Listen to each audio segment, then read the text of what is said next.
नमस्कार।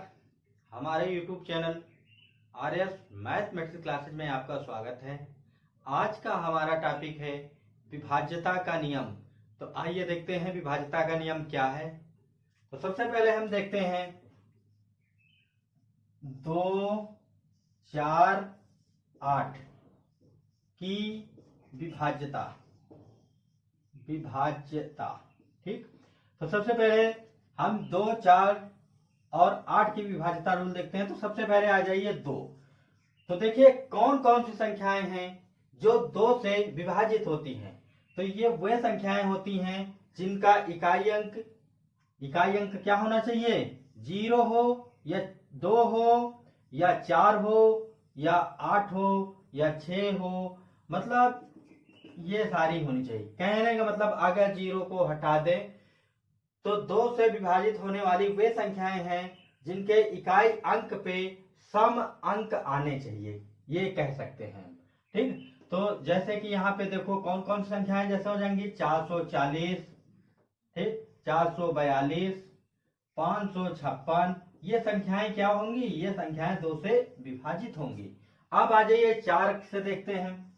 तो 4 से कौन कौन सी संख्याएं विभाजित होती हैं। तो इसका रूल ये होता है कि दी गई संख्या का इकाई अंक और दहाई अंक अगर ले लिए जाएं और वो 4 से डिवाइड हो जाए तो हम कहेंगे दी गई संख्या 4 से डिवाइड है। जैसे मान लो संख्या दे दी जाए XYZ, ठीक। तो यहाँ पे इकाई अंक और दहाई अंक अगर ये 2 अंक ले लिए जाएं और फिर उसको 4 से डिवाइड करें, अगर वो 4 से डिवाइड हो जाता है तो हम कहते हैं कि वो जो है 4 से डिवाइड है।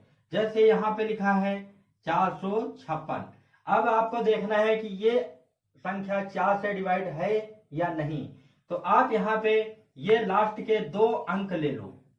2 अंक लेने के बाद इनको 4 से डिवाइड करो। अगर ये 4 से डिवाइड हो जा रहा है तो ये दी गई संख्या 4 से डिवाइड होगी, अन्यथा नहीं होगी। जैसे एक दूसरी संख्या ले लो 555 या ले लो 558, ठीक है। तो यहाँ पे देखो फिर वही हमको करना, इकाई और दहाई के अंक ले लेने हैं। तो इकाई और दहाई के अंक ले लेंगे तो 58 और डिवाइड करेंगे 4 से। अब देखेंगे 4 से डिवाइड हो रहा है तो ये 4 से डिवाइड नहीं हो रहा है, ठीक है। तो कहेंगे कि ये दी गई संख्या 4 से डिवाइड नहीं है। आप बिना डिवाइड किए, बिना भाग दिए आप बता सकते हैं कि कौन सी संख्या 4 से डिवाइड होगी और कौन सी नहीं होगी। अब आ जाइए 8। तो 8 का रूल क्या कहता है, दी गई संख्या में इकाई अंक, दहाई अंक और सैकड़ा अंक ले लें और फिर उसको 8 से डिवाइड करें। तो डिवाइड करने पे वो संख्या क्या होनी चाहिए, 8 से डिवाइड हो जाए। तो हम कहेंगे दी गई संख्या 8 से क्या होगी, डिवाइड होगी, ठीक। और इसी में 8 में एक रूल है कि दी गई संख्या के अगर लास्ट के 3 अंक 0 हों तो वो संख्या ऑलवेज 8 से डिवाइड होगी, ठीक है। तो देखो जैसे कि यहाँ पे संख्या दे दी जाए 45000, ठीक। अब देखो यहाँ पे इकाई अंक, दहाई अंक और सैकड़ा अगर तीनों अंक लास्ट के 0 हैं तो आप कह सकते हैं कि ये जो है 8 से डिवाइड है। तो 45,000 संख्या 8 से क्या हो जाएगी, डिवाइड हो जाएगी, ठीक। दूसरी संख्या कोई ले लो, यहाँ पे ले लो 4, 2, 5, 6, ठीक है। ये संख्या दी है। अब चेक करना है कि ये संख्या 8 से डिवाइड होगी कि नहीं। तो रूल क्या कहता है, इकाई का अंक, दहाई का अंक और सैकड़ा का अंक ले लो। तो देखो यहाँ पे 256 ले लिया और 8 से डिवाइड करें तो देखो 8 3 24, 8 2 16। कहने का मतलब ये डिवाइड है। तो ये दी गई संख्या 8 से क्या होगी, डिवाइड होगी। हम बिना भाग दिए चेक कर सकते हैं कि कैसे संख्या डिवाइड होगी। तो ये रूल था 2, 4, 8 की विभाज्यता। तो यहाँ पे देखें 2 का रूल क्या कहता है कि दी गई संख्या का इकाई अंक 0 हो, 2 हो, 4 हो, 8 हो, 6 हो, मतलब 0 को अगर हटा दो तो एक तरह से हम कह सकते हैं कि सम संख्याएं होनी चाहिए यूनिट प्लेस पे। इकाई अंक क्या होना चाहिए, सम संख्याएं। y का रूल ये है कि इकाई और दहाई का अंक ले लेते हैं और 4 से डिवाइड करते हैं। अगर डिवाइड हो जाता है तो वो संख्या क्या है, 4 से डिवाइड है। इसी तरह 8 का रूल है, 8 का रूल भी वही है जैसे 4 का, लेकिन यहाँ पे 8 है, 4 से ज्यादा है, तो इसमें रूल चलता है इकाई, दहाई और सैकड़ा का अंक ले लेते हैं। अगर वो 4 से डिवाइड है, वो 8 से डिवाइड है, तो हम कहते हैं वो दी गई संख्या 8 से डिवाइड होगी। अगर संख्या में 3 जीरो लगातार आ जाए, इकाई, दहाई और सैकड़ा के स्थान पे अगर जीरो आ जाए, तो हम कह देंगे कि ये संख्या 8 से क्या होगी, डिवाइड होगी। ठीक, तो ये था विभाज्यता का रूल 2, 4, 8 पे।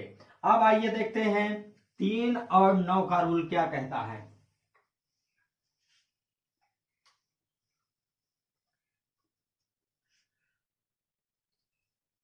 ठीक है, तो 3 और 9 की विभाज्यता क्या होगी देखते हैं।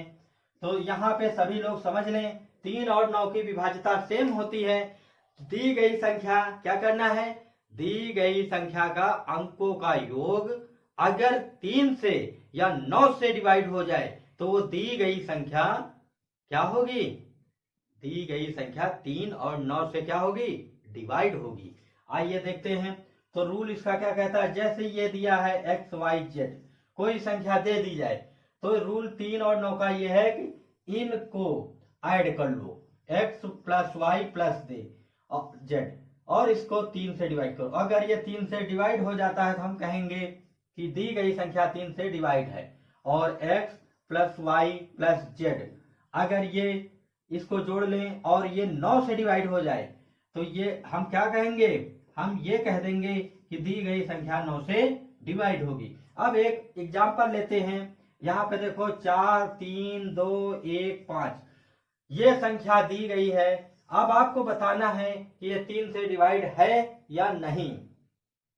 तो क्या करना है, इनके सभी अंकों को जोड़ लेना है। तो देखो 5 plus 3 plus 2 plus 1 plus 5 divide किससे करना है, 3 से। तो यहाँ पे देखो 5 3 8 2 10, 10 1 11, 11 5 कितना हो जाएगा, 16। 16 3 से डिवाइड नहीं है, इसलिए हम कह देंगे कि दी गई संख्या 3 से डिवाइड नहीं है। अब एक दूसरा एग्जांपल लेते हैं। 5 3 2 1 0। अब देखते हैं ये संख्या 3 से डिवाइड है या 9 से डिवाइड है या नहीं। तो फिर वही रूल, इनके अंकों का योग कर लो। तो 5 प्लस 3 प्लस 2 प्लस 1 प्लस 0, और ये देखो 3 से डिवाइड हो जाएगा। तो देखो 5 3 8, 8 यहाँ पे हो जाएगा 10। तो फिर देखते हैं 10/3 जो कि डिवाइड नहीं है, ये भी 3 से डिवाइड नहीं होगा। तो इस तरह हम चेक कर सकते हैं कि वो 3 से डिवाइड है या नहीं है। तो और कोई एग्जांपल लेके देखते हैं। ठीक, तो यहाँ पे देखो दूसरा एग्जांपल लेते हैं। इसका दी गई संख्या क्या ले लें, 5 3 2 और ये ले लें 5। ठीक, अब ये संख्या देखें कि 3 या 9 से डिवाइड होगी या नहीं होगी। तो फिर अपना रूल वही है कि दिए गए संख्या के अंकों का योग कर लो, अगर वो 3 से डिवाइड, तो दी गई संख्या 3 से डिवाइड होगी। तो यहाँ पे देखो फिर रूल क्या है, 5 प्लस 3 प्लस 2 प्लस 5 और अपान 3। तो देखो 5 प्लस 3 8 2 10 5 15, कहने का मतलब 15 जो है 3 से डिवाइड है। तो कह देंगे दी गई संख्या 5 से क्या होगी, वो दी गई संख्या 3 से क्या होगी, डिवाइड होगी। इसी तरह एक कोई दूसरी संख्या ले लें, 5 4 और 4 और 5। अब देखें ये संख्या क्या 9 से डिवाइड होगी कि नहीं हो। तो रूल क्या कहता है, दी गई संख्या के अंकों का योग कर लो। तो 5 प्लस 4 प्लस 4 प्लस 5, और डिवाइड किससे करना है, 9 से।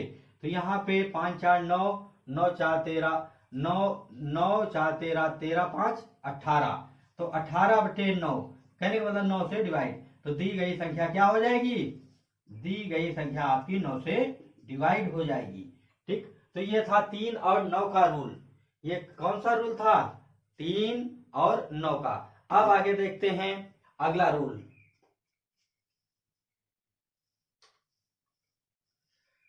ठीक, अगला रूल देखते हैं 7 का। 7 की विभाज्यता, कौन कौन सी संख्याएं ऐसी हैं जो 7 से डिवाइड होती हैं। तो आइए देखते हैं। अब 7 का रूल क्या कहता है, पहले रूल जान लो। 7 का नियम ये कहता है कि दी गई संख्या में जो इकाई का अंक है उसको अलग कर दो। उसको जब अलग कर दोगे तो जो संख्या बचेगी, ठीक, उसमें इकाई का दोगुना करके सब्ट्रैक्ट करा दो। इसके बाद देखो वो 7 से डिवाइड है, अगर डिवाइड हो जाता है तो कहेंगे वो दी गई संख्या 7 से डिवाइड होगी। अगर 7 से डिवाइड नहीं होगा तो कहेंगे दी गई संख्या 7 से डिवाइड नहीं होगी। तो आइए देखते हैं यहाँ पे, जैसे मान लो आपने ले लिया कोई भी अंक ले लें 6 6 3, ठीक है। अब यहाँ पे रूल क्या कहता है, रूल ये कहता है कि पहले इकाई के अंक को हटा दो। तो इकाई का अंक आपने हटा दिया, क्या बचा 66। अब इकाई के अंक का दोगुना करो, दोगुना किया तो हो गया, इकाई के अंक का दोगुना करना है। अब घटा देंगे तो यहाँ बनेगा 60, क्या बनेगा 60। 60 7 से डिवाइड नहीं है, नॉट डिविजिबल। तो यहाँ पे हम कह देंगे कि दी गई संख्या 663 7 से डिवाइड नहीं है, ठीक है। अब यहाँ पे एक ले लो 882। अब जरा देखें ये संख्या डिवाइड है कि नहीं। तो भी आपको क्या करना है, इकाई के अंक को हटा देना है। जब इकाई का अंक आपने हटा दिया तो यहाँ पे हो गया 88, और इकाई के अंक को दोगुना करके और इसमें सब्ट्रैक्ट करा देना है। तो ये बन जाएगा 84। 84 जो है 7 से डिवाइड होता है, ठीक। तो 7 के साथ 7 दूनी 14। कहने का मतलब जो ये संख्या दी गई है, ठीक, ये जो दी गई है संख्या 882, ये 7 से डिवाइड होगी। तो रूल समझ लो 7 वाला क्या है, दी गई संख्या में सबसे पहले इकाई का अंक हम हटा देते हैं, ठीक। जो संख्या बचती है फिर इकाई के अंक का दोगुना करके उसमें सब्ट्रैक्ट करा देते हैं। जो कुछ आता है वो अगर 7 से डिवाइड है तो हम कहेंगे दी गई संख्या 7 से डिवाइड होगी। अब अगला रूल है 11 का,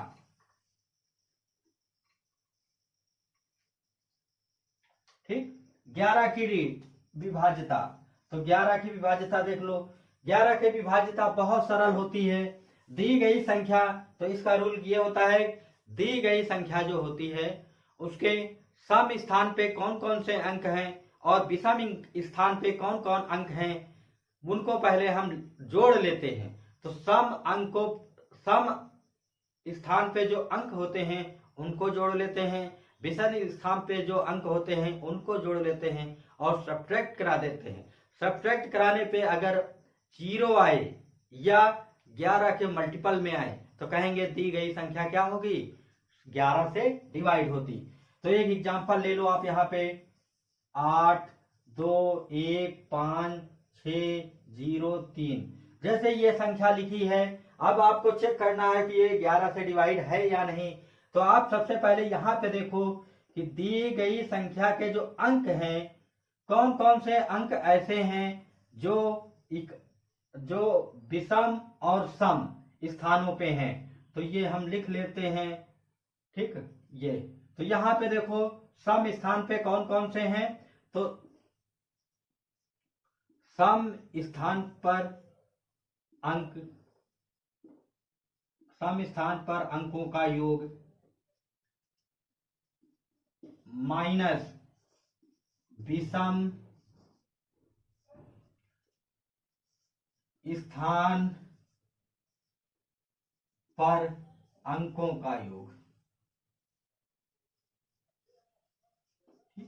इसमें सम को आगे कर सकते हो, विषम को भी आगे कर, जिसको चाहो उसको कर लो, कोई ये कंडीशन नहीं है कि सम को पहले रखना है विषम को बाद को, ठीक। तो यहाँ पे देखो सम स्थान पे कौन है, सबसे पहले 2 है। ये सम के स्थान पे कौन है, ये है, ये है और ये है। तो 2 + 5 + 0 ये सम स्थान पे है, और ये विषम स्थान पे कौन है 8, ठीक। 1 + 6 और +3। विषम स्थान पे देखो ये 8 है, 1 है, 6 है और 3 है, ठीक। तो इनको जोड़ लो, 2 5 कितना हो जाएगा 7 माइनस 8 1 9 9 6 15 15 3 18, ठीक। अब देखो यहाँ पे 18 में 7 जाएंगे तो माइनस आ जाएगा, -11। क्या आ जाएगा, -11। तो माइनस साइन आपको कंसीडर नहीं करना। क्यों? क्योंकि मैंने बताया था कि विषम को चाहे तो आप आगे लिख सकते हो या सम को, इसमें माइनस साइन केवल हमको क्या देखना है, दोनों का डिफरेंस। क्या देखना है? दोनों का डिफरेंस। और यहाँ पे माइनस साइन आप निगलेक्ट कर देंगे। यहाँ पे देखो ये जो 11 आया है 11 से डिवाइड है, अतः दी गई संख्या 11 से क्या होगी? डिवाइड होगी। क्या होगी? डिवाइड होगी। अब तो ये रूल याद रखना, इससे न्यूमेरिकल लगाएंगे और इसके न्यूमेरिकल हम नेक्स्ट वीडियो में देंगे। ठीक है, अब आ जाइए 5 के विभाज्यता का नियम, और ये अपना लास्ट है 5 की विभाज्यता का नियम। तो सभी लोग जानते हैं 5 किन किन संख्याओं को डिवाइड करता है। तो ऐसी संख्याएं जिसके लास्ट में 0 हो या 5 हो, वे संख्याएं क्या होंगी? 5 से डिवाइड होंगी। जैसे 5205, तो आप बता सकते हैं ये 5 से डिवाइड है। 6000, ठीक, तो 6230 ये संख्या क्या होगी? 5 से डिवाइड, क्योंकि लास्ट अंक क्या है? 5 है, लास्ट अंक क्या है? 0 है। तो ये दोनों संख्याएं क्या होंगी? 5 से डिवाइड होंगी। तो ये रूल है, इनको सभी को देख लेना है। इनके बेस पे जो क्वेश्चन है उसका वीडियो मैं अगला बनाऊंगा। ठीक है।